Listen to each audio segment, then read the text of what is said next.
Farakka bridge প্রায় 2.5 kilometre দীর্ঘ এই ব্রিজটি তৈরি করা হয়েছে গঙ্গা নদীর উপরে। তাহলে কেনই বা তৈরি করা হলো এই ব্রিজ, কী এর উদ্দেশ্য?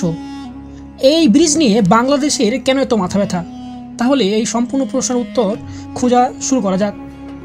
এই ফারাক্কা ব্রিজটি অবস্থিত পশ্চিমবঙ্গের মুর্শিদাবাদ জেলায়, এই গঙ্গা নদীর উপরে। এই ব্রিজটি উত্তরবঙ্গ এবং দক্ষিণবঙ্গ অর্থাৎ মালদা জেলা ও মুর্শিদাবাদ জেলাকে সংযোগ করেছে। এই ফারাক্কা ব্রিজে গেট রয়েছে 109টি।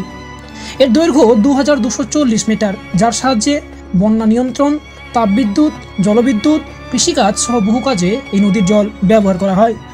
ব্রিটিশ আমল থেকেই অর্থাৎ 1911 সালের আগে যখন কলকাতা ভারতের রাজধানী ছিল, তখন দক্ষিণ এশিয়ার অন্যতম গুরুত্বপূর্ণ বন্দর ছিল কলকাতা বন্দর, যার সাহায্যে কলকাতা থেকে নেপাল, ভুটান, মায়ানমার, বাংলাদেশ সহ বিভিন্ন জায়গায় বাণিজ্য করা হতো।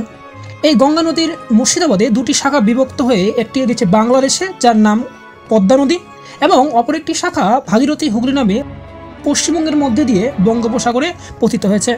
আসলে এই ব্রিজ নির্মাণের প্রধান উদ্দেশ্য ছিল গঙ্গার প্রাথমিক গতিপথকে ঘুরিয়ে দিয়ে ভাগীরথী হুগলি নদীর জলের নাব্যতা বজায় রাখা, এবং এটি 1975 সালে হিন্দুস্তান কনস্ট্রাকশন কোম্পানি $1 বিলিয়ন খরচ করে এই বাঁধ নির্মাণ করে। এই বাঁধের উপর দিয়ে সাধারণ যানবাহন যেমন ট্রাক, ট্যাক্সি ও নিস্তালা দিয়ে 2 লেন বিশিষ্ট রেল চলাচল করে। এই ফারাক্কা ব্যারেজ নিয়ে ভারত ও বাংলাদেশের মধ্যে 1996 সালে একটি চুক্তি স্বাক্ষরিত হয়। তখন ভারতের তৎকালীন প্রধানমন্ত্রী ছিলেন এইচ.ডি. দেবগৌড়া, এবং দুই দেশের জলবন্টন নীতি নির্ধারিত হয়। তবে এই বাঁধ নিয়ে বাংলাদেশের অভিযোগের শেষ নেই। তাদের মতে এই বাঁধ গঙ্গার গতির ভারসাম্য নষ্ট হচ্ছে এবং কৃষিক্ষেত্র হঠাৎ প্লাবন বা জলাভাবে কৃষিকাজ ব্যাহত হচ্ছে। এমনকি ভারতের অন্যতম গুরুত্বপূর্ণ রাজ্য বিহার, পশ্চিমবঙ্গ এই বাঁধের বন্যার কবল থেকে মুক্তি পাচ্ছে না। তো কেমন লাগলো আজকের ইনফরমেশনটি?